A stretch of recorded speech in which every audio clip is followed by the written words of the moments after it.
Hola a todos, yo soy Dani, bienvenidos a mi canal. En el vídeo de hoy vamos a hablar de la escalofriante historia de Enriqueta Martí Ripollès, más conocida como la vampira de Barcelona. Antes de nada, te pido que te quedes hasta el final del vídeo, que si te gusta le des a me gusta, que te suscribas y una vez suscrito, actives la campanita de notificaciones para recibir aviso cada vez que suba un vídeo nuevo. Y ahora, sin más dilación, empecemos.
La historia de la vampira de Barcelona se remonta a principios del siglo XX.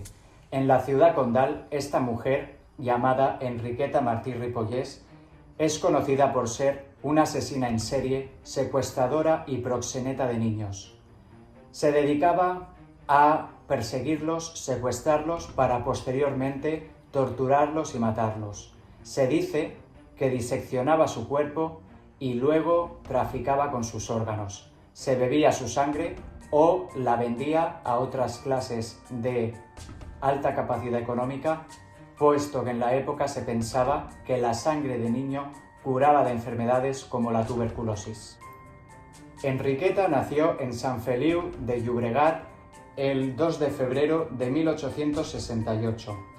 Esta mujer, antes de secuestrar a niños, se había dedicado a varias profesiones. Había sido sirvienta de la burguesía de Barcelona, también había sido niñera y se había dedicado también a la prostitución, trabajando en algunos burdeles o haciendo la calle en sitios como el puerto de Barcelona. En el año 1895 se casa con el pintor Joan Pujaló, con el que convive durante muchos años. Esta relación, afirmado por el propio pintor, tuvo unos altibajos en los que hoy se querían y mañana se dejaban. Se llegaron a separar y reconciliar hasta unas 6 veces, puesto que su marido decía que ella tenía gran debilidad por los hombres y que no abandonaba la mala vida a pesar de haberse casado con él. A pesar de estar casada, Enriqueta seguía teniendo una doble vida. Por la mañana se dedicaba a mendigar. Vestida de harapos, iba por varias zonas de Barcelona pidiendo limosna. Sin embargo, por la noche se vestía con sus mejores galas y se iba a zonas donde frecuentaba la burguesía de Barcelona. Teatro, Liceu y el Casino de la Rabanda eran uno de sus sitios predilectos, donde tenía contacto con gente de gran poder adquisitivo a los que ofrecía sus servicios de prostituta o incluso ofrecía servicios de proxeneta de niños. En 1909, Enriqueta fue detenida porque averiguaron que regía un burdel en el que obligaba a niños y niñas de entre 3 y 14 años a prostituirse. Su primer contacto con la sangre también fue en esa época, debido a que una noche uno de los clientes pedófilos que estaba con un niño lo mató.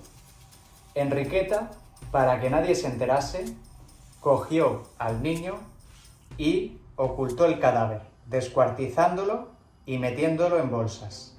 Es en ese momento cuando se abrió paso en el negocio del tráfico de órganos y de sangre.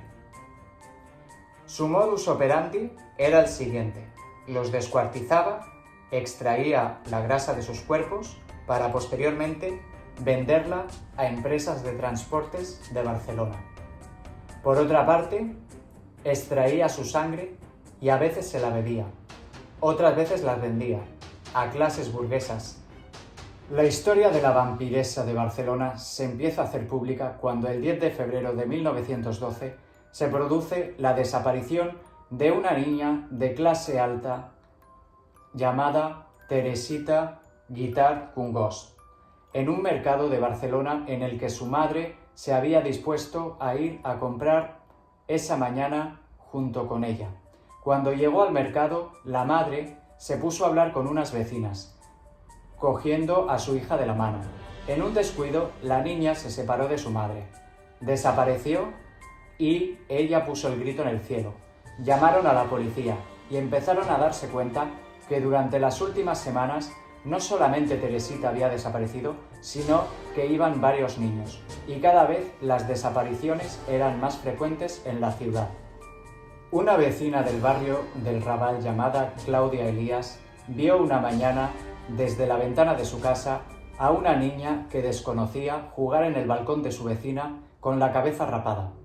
Se asomó y cuando Enriqueta, que era la propietaria de ese piso, salió al balcón, le preguntó que quién era esa niña que estaba jugando con su hija, a lo que Enriqueta cerró rápidamente la ventana sin contestarle.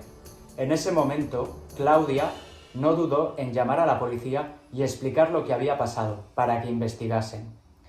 La policía, para poder entrar en el piso de Enriqueta, entró con la excusa de decir que había una denuncia por tenencia de gallinas en el piso. Era perfecto para que Enriqueta no se opusiese ni dijese a la policía que no podían entrar en su propiedad. En ese momento se dispusieron a entrar en su casa, cuando la policía vio a dos niñas juntas jugar en el piso. Fueron directamente hacia allí. Una de ellas era Angelita, la supuesta hija de Enriqueta, y la otra era muy parecida a la pobre Teresita, pero que respondía al nombre de Felicidad. En ese momento, el policía empezó a hablar con la niña. Le dijo: ¿cómo te llamas? Ella respondió que ahora se llamaba Felicidad. El policía, extrañado, dijo: ¿cómo que ahora? ¿Tú no te llamas Teresita? A lo que la niña finalmente acabó confesando que sí, que antes se llamaba Teresita, pero que un día salió con su madre a comprar al mercado y que se fue con la señora Enriqueta porque ella le había ofrecido caramelos. Finalmente acabó confesando que cuando quiso volver con su madre, Enriqueta la cubrió con una tela negra y la obligó a ir hasta su casa. Le había dicho que su madre había muerto y que se había quedado huérfana, y que a partir de ese momento su madrastra era ella y su nuevo nombre sería Felicidad. Finalmente devolvieron a Teresita a su familia después de haber declarado. Pero el testimonio de Angelita, la supuesta hija de Enriqueta, fue todavía más terrorífico. Angelita comentó que meses antes de que Teresita hubiera llegado a su casa, había convivido con un niño de 5 años llamado Pepito. Una noche que Angelita se había levantado de su cama, presenció como Enriqueta mató y apuñaló al pobre niño en la cocina. Ella, muerta de miedo, volvió a su cama corriendo y se hizo la dormida para que su madre no se percatase de que ella había sido testigo de tal acto. Por otra parte, la policía empezó a dudar si realmente Angelita era hija de Enriqueta, puesto que no recordaba sus apellidos y tampoco haberse criado con Enriqueta los primeros años de su vida. Se empezó a investigar y, según un parte médico, quedó claro de que Enriqueta nunca había dado a luz a nadie, no había sido madre. Finalmente, ella confesó que Angelita era hija de su cuñada. Por lo visto, ella había perdido a su hijo no nato y había quedado muy triste.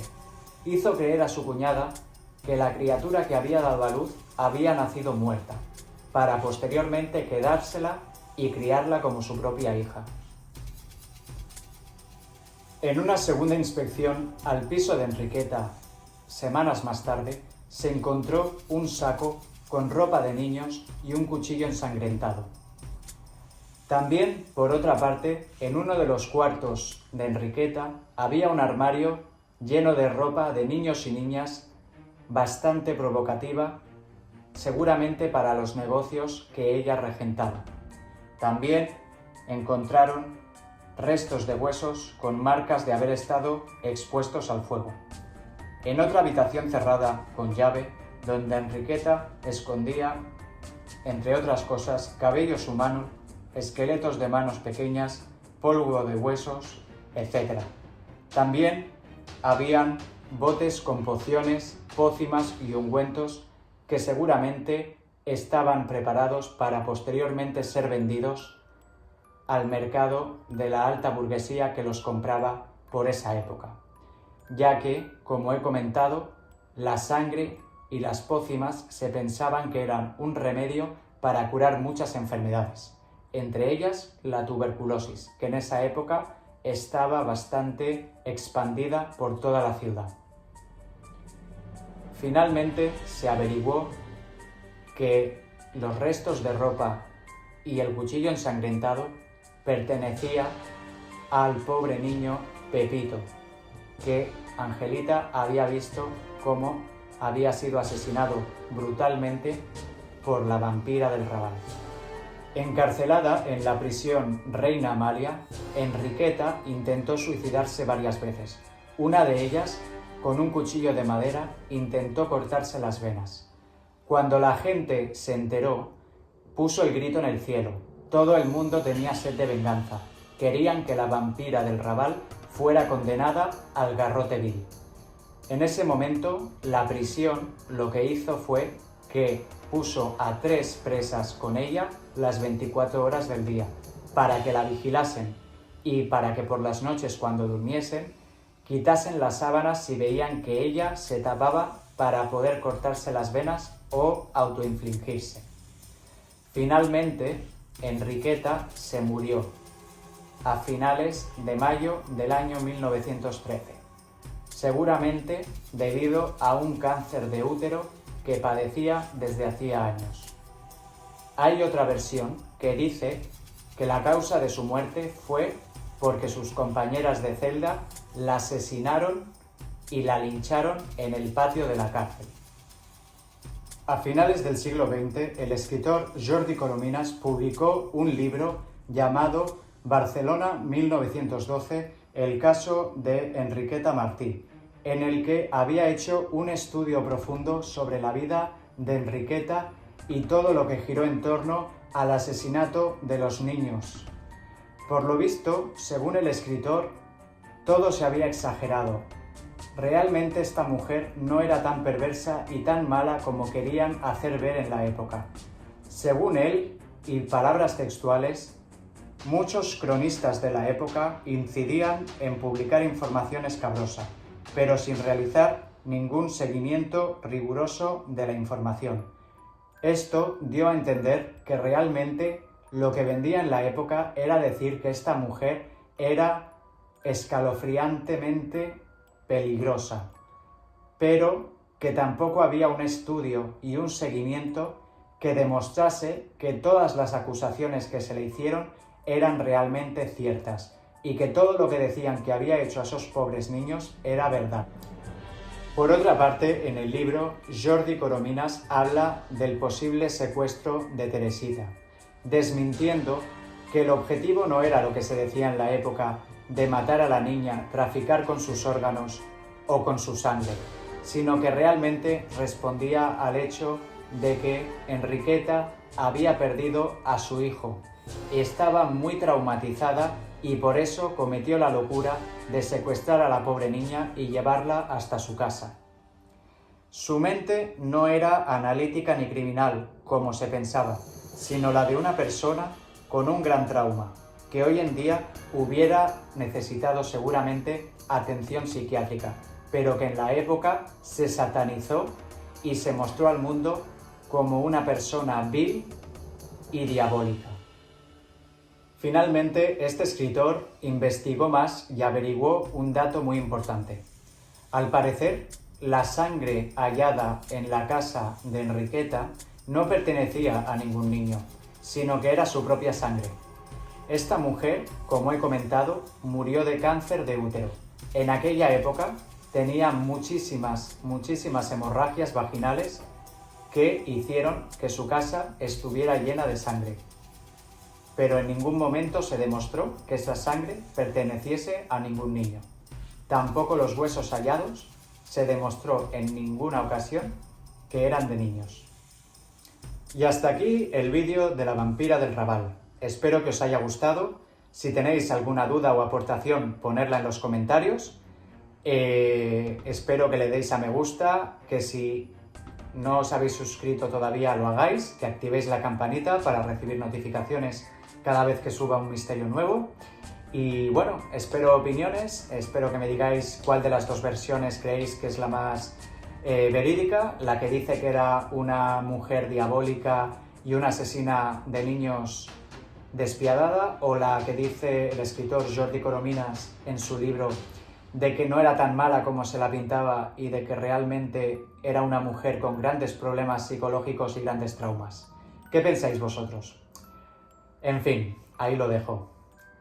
Pues nada, nos vemos en el siguiente vídeo, que seáis felices, que tengáis un día estupendo y hasta la próxima.